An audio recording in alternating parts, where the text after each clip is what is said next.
Whenever I cook a Japanese Wagyu A5, everyone always says one thing. It doesn't matter where you cook it, it's always going to be great. Even though I disagree with this statement, this meat is as good as it gets. I am drooling right now. It's so bad.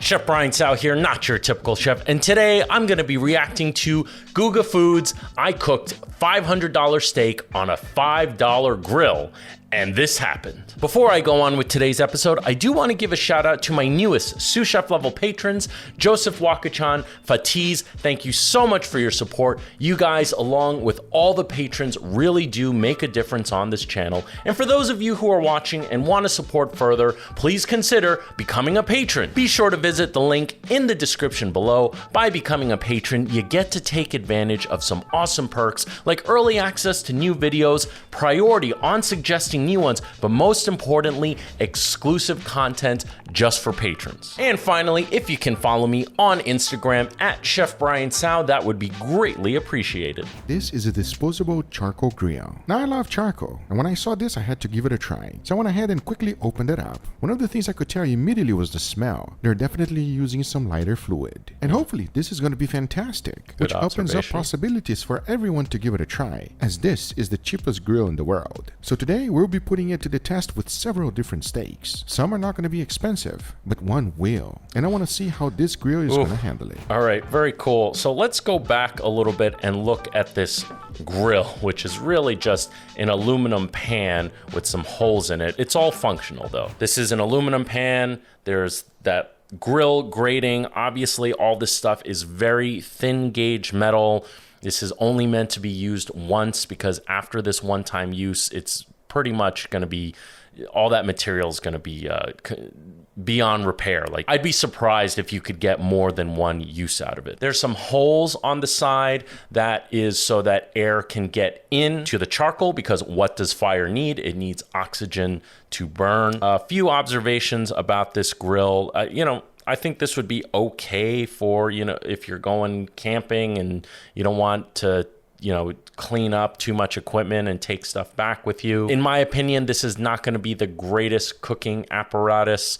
The very thin gauge metal is not going to insulate heat very well. This is going to be a very inefficient transfer of heat to whatever product that you're cooking. But again, for a one-time use, totally fine. I'm sure it can get the job done, but you definitely won't be able to feed a family with this, or really, like I said, use it beyond one use. And our very first steak is going to be this one. A nice, beautiful skirt steak. This is the perfect steak to give it a try with that grill. It's extremely thin, so we're gonna need direct grilling, which is the only thing that this grill can do. To season it, I kept it real simple. A good amount of salt followed by freshly ground black pepper and garlic powder. Once I was done, this steak is now ready. And here's our second one, a filet mignon. Direct grilling this is challenging for any grill, especially of how thick it is. Yes. So to ensure success, I'm going to be splitting it in half. And when I sliced it open, take a look. Two beautiful steaks. As I mentioned, this grill is very thin gauge metal. It's not going to insulate. It's also not that big of a surface area. The quantity of charcoal that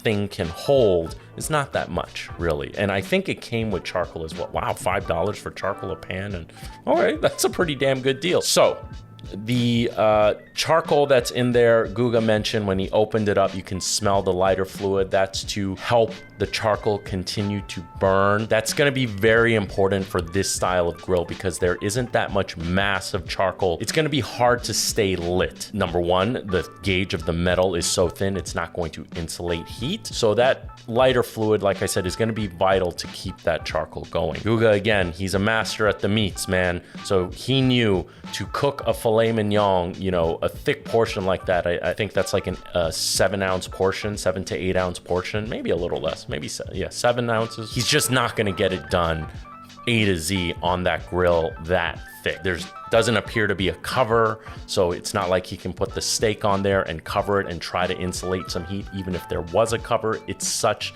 thin gauge metal, it's not going to do anything very meaningful. So he's being very smart, cutting it in half, increasing the surface area, also making it thinner so that it can cook quicker. A good amount of salt followed by freshly ground black pepper and garlic powder. Once it was nicely seasoned, it was now ready. The first thing I needed to do was to find somewhere to put put the grill. And if you're using a disposable grill, make sure you are putting it on a safe place. When I lay down the legs, it is not stable at all. For that, I just used a baking tray. Then it was time to light it up. Very good point. Very, very good point. It is so light gauge that it is very flimsy. It'll move around.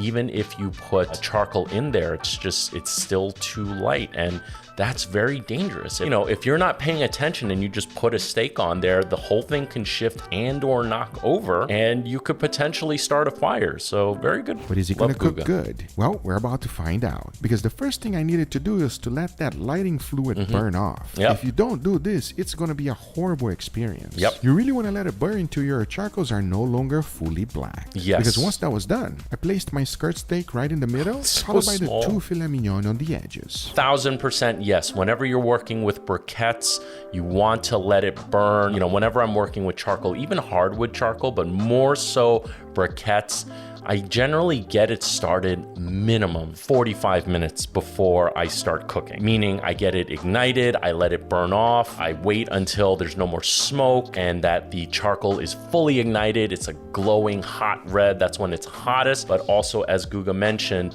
all the lighter fluid is burnt away because you don't want that in your food. It's not going to taste good. Cooking these steaks, it's look like it's working. However, it's taking some time. And whenever you direct grilling it, you want it a little bit hotter than this. So the key here for me was to keep flipping the steak until I reach an internal temperature of 135 degrees Fahrenheit. And as you can see, we are even getting a nice little crust. At the same time, once I was done, take a look. Okay, so I keep going back to this thin gauge metal and I keep repeating thin gauge metal. So you know what that means? It's time for a drinking game. Take a shot every single time I say thin metal. So with this grill, again, it's thin metal. It's not going to insulate. So what's going to happen also is that there's going to be hot spots. So again, Guga, being the pro that he is, he knows that in order for him to be able to cook this evenly, he has to keep it moving. The area is so small. Again, there's going to be hot spots, but also everything's kind of crowded together, which is also not good to do when you're wanting to get something caramelized. And the only way he was going to make that happen, because number one, there's hot spots, but it's also number two, as a whole, it's not that hot. For him to get an even cook throughout, he has to keep it in motion, which is usually on the contrary of what you do in the professional kitchen. But in professional kitchens, you have top grade, super powerful burners, grills, ovens, and stuff like that that are generally, well, not generally, but much more consistent than that is going to be. Hard skirt steak, which is actually presentable. But what about the filet mignons? This was a completely different story. Since the grill is not that hot, putting it in the edges really took a toll on it. But I did not want it to overcook it to keep it a fair comparison. So once the internal temperature of 135 was reached, I took it off. Yeah, so you can clearly see the filet mignon did not get that crust. Maybe this would have, well, I do agree with Guga. He had to cook it on the edges because there simply wasn't enough surface area. So even if he kept it whole and left it on longer, because it's on the edge, I still don't think he would have gotten even cooking. Unless that filet mignon pre-slicing in half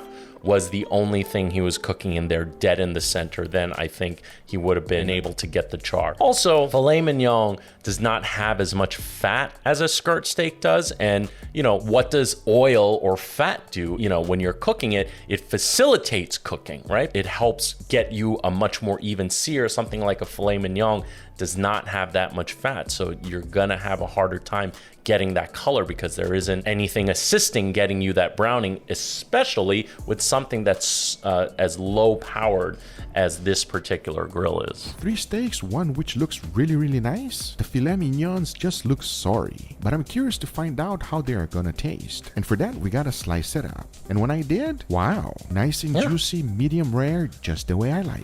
And I think that's more a credit to Guga than it is the grill, honestly. Like, he knew what steps to do to, you know, he was being thrown curveballs on this grill, and he knew what he had to change around and do differently to try and get the best possible product he can. Because take a look at the filet mignon. It's nicely cooked, tender, and I'm also curious to find out if it's going to be good or bad. Quite frankly, I think it's all going to be delicious. Even that filet mignon that looks a bit anemic, I think it's more because of the wonderful cut of protein that it is. But obviously it would be a lot better if it had a better char on it, if it was cooked over a more powerful grill. I don't think that's going to be bad, considering what he's cooking it on. Just in case these steaks are going to turn out terrible, I decided to make an incredible side dish for us today. And this one is an explosion of flavors. To make it, it's super easy, and here's how. The first thing to do is to wash some potatoes and cut them the same exact size. Next thing to do is to get like, this video is kind of short.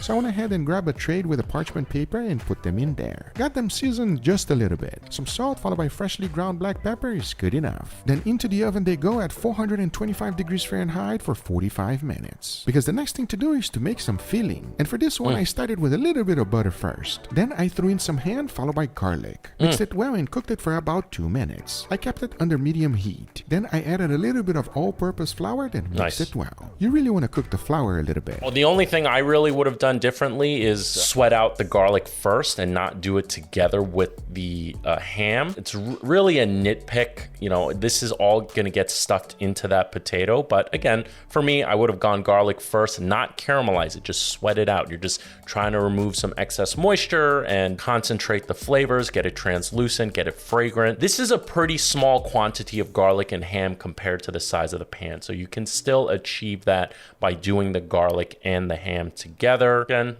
just a nitpick. He did it with some butter. Wonderful. All these flavors are going to be fantastic. And then he put flour in there. Classic French term is called sanger. So he's sanging the flour into the fat, basically making a roux. And a roux is one of the most classic methods, using a roux rather, is one of the most classic methods of thickening a sauce. And it's very important that you want to cook out the flour. It takes a little time. It's not like cornstarch where it's instant and activated by heat. The flour will thicken, it'll gelatinize, it'll absorb moisture and fat and whatever's in there, and then it'll cook and thicken at the same time. But if you don't cook it long enough, you will have some raw flour taste. So Guga is spot on. The next thing to add was a little bit of milk. To thicken it up, all you gotta do is to bring the heat high and stir it. Cool. So, you know, he's pretty much making a bechamel here. Bechamel is one of the mother sauces. It's, you know, the white mother sauce. You can pretty much take it in any direction, which is why it's a mother sauce. And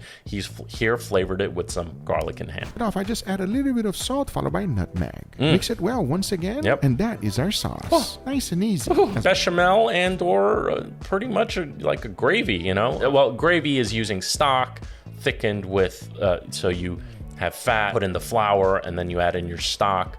For a bechamel, it's with milk or cream, you know, generally, you know, sometimes a mixture of both. You know, let's just call it a gravy here, you know, gravy, bechamel, close enough. As you can see, the skin got nice and crunchy. So now I went ahead and grabbed the paring knife and started to remove the middle. With a spoon, it made it easy to pull it out. As to finish it up, I added that beautiful sauce we just made, followed by some grated mozzarella cheese, 1 raw egg yolk, and a little bit more of that sauce. Because the only thing left to do now is to put it in the broiler in the highest setting for about 5 minutes. Yep, that's all you need. The potato's cooked, the sauce is already cooked. You just really want to warm it up, and you don't want to overcook that egg yolk, because that is probably, I am drooling right now. It's so bad. And this is today's side dish. Good God. It's just heavenly, Guga. everybody. And it's going to be fantastic to go along with some steaks. Talking about that, we still got one more to cook. And for that, I'm going all out. This is a Japanese Wagyu A5 picanha. The best and greatest piece of steak that I've ever put it in. Japanese A5 Wagyu, you know, they you know, basically force feed the animals and get them really fucking fat. And also it's the breed of cow, you know, the breed, the Wagyu. Basically they overfeed it and the muscles get interlaced with all this fat, and it is just the most amazing texture. Now, I will say my prediction is this is going to grill very nicely, even on that shitty grill. And it's because of all the fat that's in there. The fat is facilitating the cooking and the Maillard reaction / the caramelization to get that crust, that deep brown color that gives you the nutty aromas. And again, it's because there's fat within the product. And I think this is my prediction that he will get a much better crust on this versus the skirt steak. That is, unless by this point the charcoal has kind of begun to die off, burn out, and there isn't enough heat from the charcoal because he started with the skirt steak. I'm not sure. That's my prediction. Let's see what happens. And even though I know the disposable grill will probably cook it, I'm really hoping that this is not gonna get messed up by it. But if it does, at least it will be me, not you. To get it seasoned, I kept it real simple. A little bit of salt followed by freshly ground black pepper. That's it. You don't want to go crazy with a beautiful piece of meat like this. Totally As now agree. it was time to go outside and cook it. After letting all of the charcoal get nice and white, I placed my picanha. Okay. He timed it out like this. He let the charcoal burn, get rid of all the, lighter fluid, the igniter, started with the other steaks, and by the time those steaks were done, this charcoal is at the perfect state or as best of its ability for the shitty thin gauge metal grill to, be as hot as it possibly can. Whenever I cook a Japanese Wagyu A5, everyone always says one thing. It doesn't matter where you cook it, it's always going to be great. Even though I disagree with this statement, this meat is as good as it gets. And if this grill can cook this meat, then I can recommend it to everyone to give it a try. Now, you can see there's clearly a hot spot, right? Because there's one part of that steak that didn't get as much caramelization. And if you look at the thin gauge metal grill over there, there's literally no charcoal. So there's not as, there's no source of heat or as much heat to facilitate the cooking. And because of the thin gauge metal on this grill, it's not insulating the heat. So if it was a thicker gauge metal, it would have insulated the heat and given you a bit more even cooking. But as you can see, I kept cooking it non-stop. I kept flipping it as many times as necessary, and little by little I started to get a crust. However, the grill is way too small and honestly not that easy to work with. Yeah. Because once I was done, take a look. Now that I'm thinking about it, maybe this grill is better off cooking pieces of meat that are just a touch thicker than what he had there, because he has to keep moving it around. And yes, it's not that much heat, but the amount of time that it takes for Guga to get the crust that he wants, the overall product just over time sitting in room temperature even will eventually equalize. So I actually think either you use a very chilled and cold steak to kind of offset that so it doesn't get overcooked, and or use a slightly thicker cut. World's first Japanese Wagyu A5 picanha cooked on a disposable grill. It is difficult for me to watch that the steak does not have an even crust. But hey, that's what you get with a disposable grill. The only thing left was to slice it open and see what we got. And as I did, take a look. It's still medium rare, and I'm only hoping that it tastes really good. Oh, it's gonna be delicious. There's no doubt about that. The only thing left to do is to find out how it all tastes. All right, everybody, here we got our beautiful feast today, gentlemen, huh? Almost. What do you mean almost? It looks like you boiled down in the middle. Are you complaining about my crust? Nah. Bro, my crust looks amazing. Wait, you made this? I love those pillows on his couch back there. That is amazing. Yes. I need to go back to grilling school. We have 3 steaks here. We're not testing which steak is better. We're just testing if any of them taste weird or if it just tastes amazing. We got a skirt steak, we got a filet mignon, and we got a Japanese Wagyu A5 picanha. Oh man, I am excited now. And then I got 2 side dishes here. This one will just be extra. This is just really the side dish right here. With all that being said, I say enough talking. Let's give this a go and give you guys an honest opinion. We'll start this direction. Please dig in. Strong smell of charcoal on this. That's not a bad thing though. Even though it's cooked perfectly, I'm curious to find out the taste. Enough talking, let's give this a go. Cheers, everybody. Cheers. That's pretty good. That's Gonna be good, strong man. charcoal. Cooked over the charcoal. Guga knew what he was doing. He let the lighter fluid burn off first before he started cooking, and he clearly got a good crust on it. So it's gonna be delicious. Amazing. I enjoyed that. I really like this steak a lot. I do agree that it does have a powerful charcoal flavor on it, but even though it does taste a lot like charcoal, it doesn't have that same pronounced charcoal crust that I am used to. I'm loving it. I just like McDonald's over here. I'll be honest, not normally what I'm used to, but it tastes very nice. I really enjoyed this steak, okay? It's so full of charcoal flavor, but if you go a little bit more, it would be so bad. It will be It would overpowering. be so bad. Yeah, it could be also the charcoal and how close the steak was to the charcoal that's contributing to that flavor being, maybe more powerful than it should be. What you're saying is it's a little bit less than too much, It is a little bit less than too much, yeah. It's right there where it's like at the limit. but it's good. It worked really well. It actually rendered the fat properly. The guys are going for second. This was a very nice, successful cook on that specific steak. I predict the filet mignon, I mean, it's pretty obvious. It's gonna taste kind of anemic. It's not gonna be terrible, but it's not gonna be great. It's not terrible because of the cut of beef it is, but it's not gonna be great because the cookery wasn't done right. And again, to no fault to Guga, this is a test on a $5 grill with thin gauge metal. And he also cooked it on the sides because there was a lack of surface area. So in my opinion, he should have either just cooked that steak and not overcrowded the grill. But, you know, I mean, this is all a test, right? For your boiled filet mignon, like you said, sir. Let's give it a go for the filet mignon and give you guys an honest review. Oh, this one smells like charcoal as well. Well, let's give you guys an honest review. Cheers, everybody. Cheers. Ooh, Oh, That's too much. that's what it is. It's way too. Oh my god. oh, Jesus. Interesting.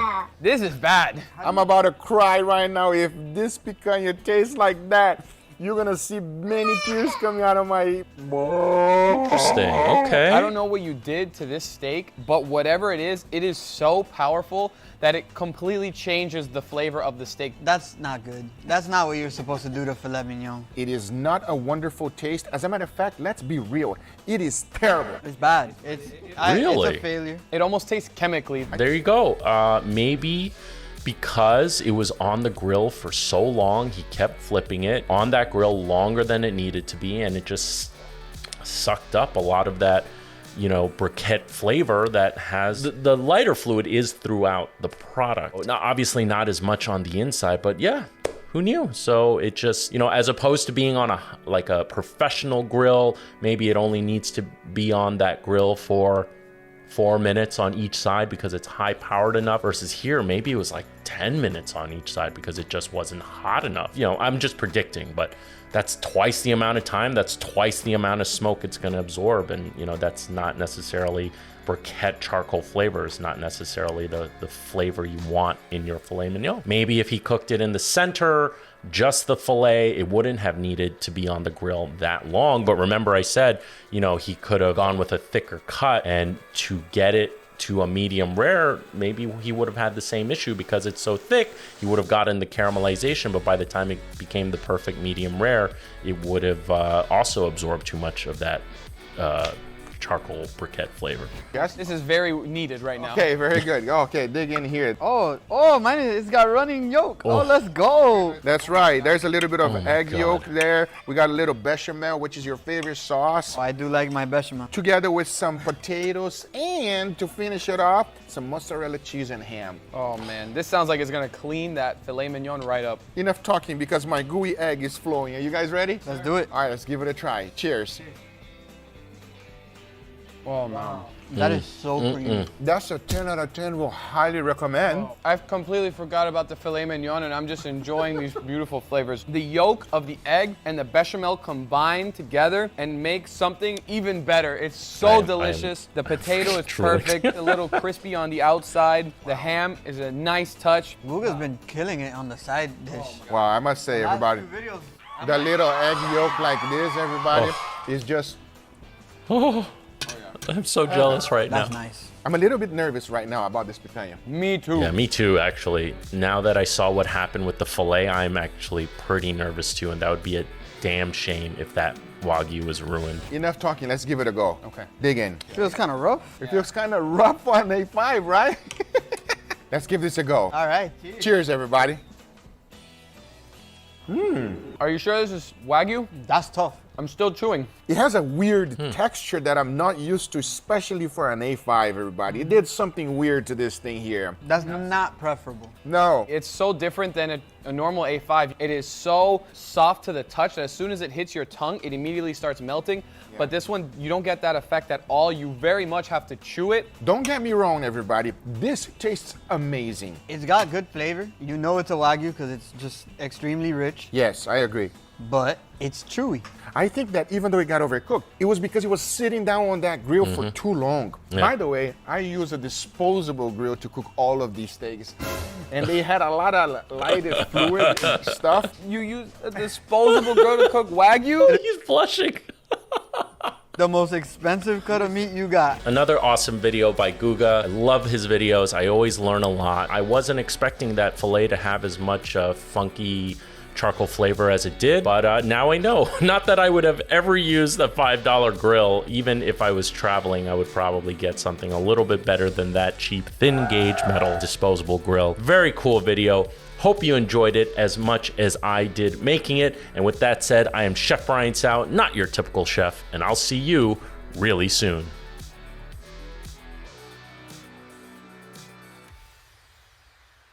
Thin gauge metal.